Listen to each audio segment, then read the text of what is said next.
താങ്കളെക്കുറിച്ച് ഒരു രഹസ്യം കുട്ടേട്ടൻ artificial intelligence ഉപയോഗിച്ച് കണ്ടെത്തിയിട്ടുണ്ട്. കുട്ടിക്കാലത്ത് താങ്കളുടെ വീട്ടിൽ നിന്നും അയൽവക്കത്തു നിന്നും താങ്കൾ പതിവായി കോഴിയെ മോഷ്ടിക്കാറുണ്ടായിരുന്നു. അയ്യോ, അതിലൊക്കെ നിന്നില്ല, അതിലൊക്കെ നിന്നില്ല, വീട്ടിൽ നിന്നേ ഉള്ളൂ. ദൈവമേ, ഇതൊക്കെ ഇവിടെ എങ്ങനെ? ഇത് നിർമ്മിത ബുദ്ധിയാ, അപാര ബുദ്ധിമാനാട്ടോ. റോബോട്ടാ. ഈയിടെ ഒരു റോബോട്ട് കൂടുതൽ ജോലി ചെയ്ത് അറിഞ്ഞായിരുന്നു. റോബോട്ട് മറിഞ്ഞു വീണ് ഹാർട്ട് അറ്റാക്ക് വന്നു റോബോട്ടിന്. ഇതിനല്ല, ഇപ്പൊ ഇതിനും ഒരുപാട് ജോലിയാ. ആത്മഹത്യ ചെയ്തു റോബോട്ട്, ആത്മഹത്യ ചെയ്തു. അങ്ങനെയായിരുന്നു വാർത്ത. അങ്ങനെ ആഗ്രഹമുണ്ട് സാർ, ഇവിടെ കൊണ്ട് നിർത്തിയാൽ മതി. അതാ ഏറ്റവും സൗകര്യം അല്ലേ? അപ്പൊ ഈ കോഴിയുടെ കഥ, ഈ പ്രീ ഡിഗ്രി ഒക്കെ നിൽക്കുന്ന സമയം, ആ സമയത്ത് ഈ ഏതെങ്കിലും വീട്ടിൽ നിന്ന് ഒരു വീട് ഫ്രീ ആവും. ഒന്നെങ്കിൽ പേരൻസ് ഒക്കെ അവധിക്ക് അമ്മാവന്റെ വീട്ടിലോട്ടോ. അപ്പൊ നമ്മുടെ ഒരു സുഹൃത്തിന്റെ വീട്ടിൽ നിന്ന് കുറെ അവരെല്ലാവരും പോയി. അപ്പൊ വീട് ഫ്രീ ആണ്, നല്ല ഉണങ്ങിയ വിറകൊക്കെ ഉണ്ട് ആ വീട്ടില്, നല്ല എല്ലാ സൗകര്യമുണ്ട്. അപ്പോൾ ഫുഡ് ഉണ്ടാക്കുക, നല്ല കഴിക്കുക, ഒരു കമ്പനി കൂടൽ പരിപാടി. ഇപ്പോൾ 3-4 പേരുണ്ട്. പക്ഷേ ആരെങ്കിലും എന്തെങ്കിലും കോൺട്രിബ്യൂട്ട് ചെയ്യണം. അപ്പോൾ എന്തെങ്കിലും അങ്ങനെ പൈസയായിട്ട് കോൺട്രിബ്യൂട്ട് ചെയ്യാൻ ഞാൻ പറഞ്ഞൊരു കാര്യം ചെയ്യാം, ഞാൻ കോഴിയെ ഏറ്റു. അപ്പോൾ വീട്ടിൽ അമ്മച്ചി കോഴിയെ വളർത്തുന്നു. അങ്ങനെ ഓരോ ദിവസവും നമ്മൾ ഓരോ കോഴിയെ വെച്ചിട്ട് കോഴിയുടെ എണ്ണം കുറഞ്ഞു വരുന്നു. അപ്പോൾ ഇത് ഞാൻ കൊണ്ടുവരാതാകുമ്പോൾ ഇവർ അയൽവക്കത്തൊക്കെ പോയി കോഴിയെ ചോദിക്കുന്നുണ്ട്. 2-3 ദിവസം കഴിഞ്ഞപ്പോൾ എൻ്റെ അമ്മയും അപ്പുറത്തെ വീട്ടിലെ ഒരു പൊന്നമ്മയെന്ന് പറഞ്ഞ ചേച്ചിയുണ്ട്. ഇവർ തമ്മിൽ സംസാരമാണ്. എൻ്റെയും പോയി എൻ്റെ വാങ്ങിച്ചെടുത്ത് 3 കോഴി, ഞാനോ പൊന്നമ്മ എൻ്റെയും പോയി 3 ഇത് എവിടെ കൊണ്ടുവന്നാണ്? പാക്കാൻ കൊണ്ടുവന്നാണ്. അപ്പോൾ നമ്മളെന്താ വെച്ചാൽ ഈ സംശയം തോന്നാതിരിക്കാൻ വേണ്ടി ഇതിൻ്റെ കുടലും പണ്ടൊക്കെ കൊണ്ട് വീടിൻ്റെ അവിടെ എവിടെയെങ്കിലുമൊക്കെ മാറ്റിയിടും. അപ്പം പാക്കാൻ ഒരു ജീവിയുണ്ട്, ഈ പൂച്ച ഇതായിട്ടുള്ളത്. ആ പാക്കാൻ കൊണ്ടുപോയാന്ന് തോന്നുന്നു. അപ്പം അമ്മച്ചി ഇങ്ങനെ പറഞ്ഞു, എന്തായാലും ഒരു കാര്യം ഞാൻ തീരുമാനിച്ചു. അപ്പോൾ നമ്മുടെ സെൻറ്റ് മാവൂരൂസ് എന്ന് പറഞ്ഞ കൂത്രപ്പള്ളിയിലൊരു പുണ്യവാളനുണ്ട്. പുണ്യവാളൻ അച്ചട്ടാണ്. അമ്മച്ചിക്ക് ഭയങ്കര വിശ്വാസമാണ്. മുത്തപ്പൻ എന്നാണ് വിളിക്കുന്നത്. പാച്ചോറല്ലേ, പാച്ചോറ് കൊടുക്കും. പാച്ചോറ് കൊടുത്തു കഴിഞ്ഞാൽ അത് ബലിക്കുമെന്നാണ്. ഞാനതിൽ തീരുമാനിച്ചു, മുത്തപ്പനൊരു പാച്ചോറങ്ങാനും കൊഞ്ചം കൊടുക്കാം, എടുത്തവന്റെ തലയിൽ എന്ന് പറഞ്ഞിട്ടേ. പിന്നെ ഞാൻ കാണുന്ന വീട്ടിൽ ഇങ്ങനെ പാച്ചോറിന്റെ കല ഇങ്ങനെ തിളയ്ക്കുന്ന. ഇത് പറഞ്ഞില്ലെങ്കിൽ എന്റെ തലയിൽ ഇടുത്തി വീഴും. അമ്മച്ചിക്ക് തന്നെ നഷ്ടം. മോഹൻ അങ്ങ് പോവും. ഞാൻ അവസാനം അമ്മയോട് ചെന്നിട്ട് ഞാൻ പറഞ്ഞത്, അമ്മ കോഴി ഇതൊക്കെ ജീവിതത്തിൽ വലിയൊരു സംഭവമായിട്ട് എനിക്ക് തോന്നിയിട്ടുണ്ട്. ഇത്തരം അനുഭവങ്ങളൊക്കെ അതാണ്. അപ്പൊ ഈ കുട്ടേട്ടനാണല്ലോ ഈ ചോദ്യം ചോദിച്ചത്. ഇനി വേറൊരു കുട്ടേട്ടൻ ചിലപ്പോ ചില കാര്യങ്ങൾ ചോദിക്കാൻ വരും. ഒറിജിനൽ കുട്ടേട്ടൻ അതെ, ടെലിഫോൺ ലൈനിലുണ്ട്. ഹായ് വിജയരാഘവൻജി, നമസ്കാരം. ഹലോ, നമസ്കാരം. നമസ്കാരം. സുഖമായിരിക്കുന്നല്ലോ? ജീവിതമൊക്കെ നമ്മുടെ ജോണി ആന്റണി ഉണ്ട്. കുട്ടേട്ടാ ഇവിടെ ഉണ്ട് കുട്ടേട്ടാ. ഞാൻ ഈ പറഞ്ഞ പോലെ എനിക്ക് ഈ പറഞ്ഞ പോലെ അത്യാവശ്യം കാശ് വേണം. കാശും വേണം. പിന്നെ എപ്പോഴും ഈ പറഞ്ഞ കുട്ടേട്ടൻ പറയാറുണ്ട്, കുട്ടേട്ടൻ മലയാള സിനിമയിൽ ഏറ്റവും കൂടുതൽ വിളിക്കുകയും കുട്ടേട്ടനെ വിളിക്കുകയും ചെയ്യുന്ന ഒരാള് ഞാനാണ്.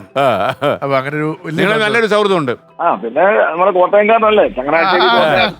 നിങ്ങൾ കോട്ടയത്തിന്റെ അത് മാത്രല്ല, ഞാൻ ഈ സിനിമ ഇങ്ങനെ അസോസിയേറ്റ് ഡയറക്ടർ ആയിരിക്കുമ്പോൾ എനിക്ക് നല്ല പരിചയമാണ്. അന്ന് ഈ പ്രൊഡ്യൂസറെക്കാട്ടിലും താല്പര്യം ഈ പടം എങ്ങനെയെങ്കിലും തീർക്കാന്നുള്ളത് ജോണിക്കാണ്. അതായത് നമ്മളൊക്കെ ചില പൈസയുടെ കാര്യത്തൊക്കെ ചില പിടുത്തൊക്കെ പിടിക്കുമ്പോഴത്തേക്കും ജോണി ഉണ്ട്, കുട്ടേട്ടാ പ്ലീസ് ഒന്ന് തീർക്കരുത്, എങ്ങനെ തീർക്കും നമുക്ക് എന്നൊക്കെ പറഞ്ഞിട്ടേ ഈ സിനിമയോടുള്ള ആവേശം അങ്ങോട്ട് കൂടിയിട്ട് ഒരു പ്രൊഡ്യൂസറുടെ മാനസികാവസ്ഥയിലൊക്കെ എന്നോട് പെരുമാറുന്നുണ്ട്. നല്ല കാര്യം. അല്ല, ജോണിക്ക് അത്ര സിനിമയോട് അത്ര ഒരു പാഷനാണ്.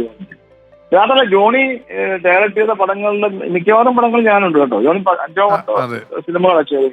അതിനകത്ത് 5-8 ഞാനുണ്ടെന്ന് തോന്നുന്നു. ഞാൻ ഇല്ലാത്ത സിനിമകളില്ല.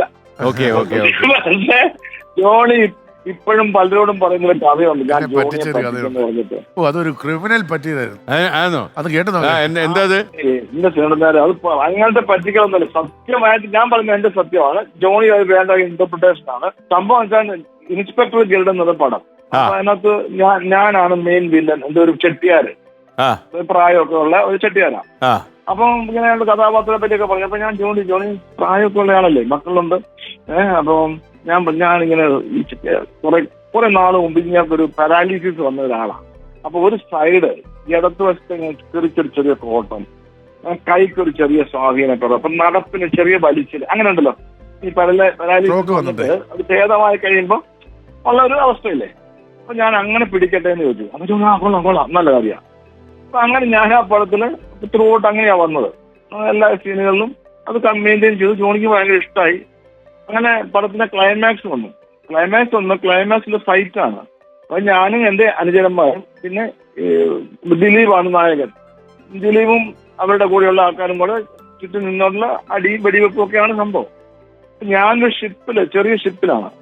എന്റെ കൂട്ടുകാരൊക്കെ ഇരിക്കുന്നൊക്കെ ഉണ്ട്. ഫൈറ്റ് മാസ്റ്റർ അവസാനം ജോണികൾ വിളിച്ചു വെച്ചു, ഡയറക്ടർ സാർ മെയിൻ വില്ലൻ ഇവരുതാണ് ജയരാമൻ സാർ. അപ്പൊ അതെ ഒരു ചിന്ന സ്ട്രഗിൾ അത് പഞ്ചെല്ലാം വേണം. അപ്പൊ ഞാൻ പറഞ്ഞു അയ്യോ അതെങ്ങനെയാ? ജോണി എന്നെ വിളിച്ചു മരിക്കൂടെ വിളിച്ചു പറഞ്ഞു കേട്ടോ വേണം കേട്ടോ കുട്ടേട്ടല്ലേ മെയിൻ വില്ലൻ. അപ്പം 2 ഇടിയെങ്കിലും കുട്ടേട്ടനിട്ട് ഇടിക്കണം. അപ്പൊ ഞാൻ പറഞ്ഞു എനിക്കിട്ടിടിച്ചോ ഞാൻ വീഴാം. പക്ഷെ ഞാനെങ്ങനെ ഇടിക്കും ജോണി? ഈ കുട്ടേട്ടൻ 2 ഇടിയിരിക്കണം അങ്ങോട്ട് തിരിച്ചു അങ്ങനെ ഒരു 3 അങ്ങനെ എന്തെങ്കിലും വേണ്ടേ? അപ്പൊ ഞാൻ അവിടെ ജോണി ഇവിടുന്ന് ആക്ഷൻ കൊണ്ട് കാണിച്ചു. എന്റെ കുറി ഇങ്ങനെ കോടിയിരിക്കുകയാണ്. ഒരു കൈ കാലാണ്. പിന്നെ ഞാൻ എങ്ങനെ ഫൈറ്റ് ചെയ്യുമെന്ന് അതായത് ഫൈറ്റ് ഒഴിവാക്കാൻ കാണിച്ച ബുദ്ധിയായിട്ടാണ് എനിക്ക് തോന്നിയത്. ഇങ്ങനെ പിന്നെ ഫൈറ്റ് ചെയ്യണ്ടല്ലോ, വളരെ സുഖമല്ലേ. ഒരു ചട്ടി അഭിനയിച്ചാൽ മതി.